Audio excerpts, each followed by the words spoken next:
পরম প্রেমময় শ্রী শ্রী ঠাকুরের রাঙা রাতুল চরণে আমার শতকোটি প্রণাম জানিয়ে আমি নারীর নীতি থেকে একটি বাণী পাঠ করছি।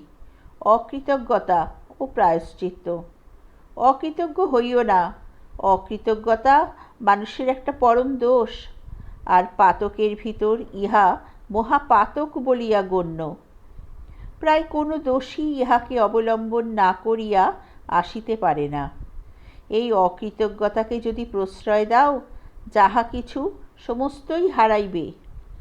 অকৃতজ্ঞতা হইতেছে তাহাই, কোনো মানুষ হইতে তুমি যাহা পাইয়াছ, যাহা অমঙ্গলকে প্রতিরোধ করিয়া তোমাকে স্বস্তিতে তুলিয়া ধরিয়াছে, তাহা অস্বীকার করিয়া বা ভুলিয়া গিয়া বিনীত ও বাধ্য থাকিয়া তাহার প্রতিষ্ঠা না করিয়া নিশ্চেষ্ট থাকা, অপলাপ, অপ্রশংসা বা অপভ্রংশ ঘটাইয়া তাহাকে অমঙ্গলে বিপন্ন ও বিধ্বস্ত করা। সাবধান হইও, প্রশ্রয় দিও না।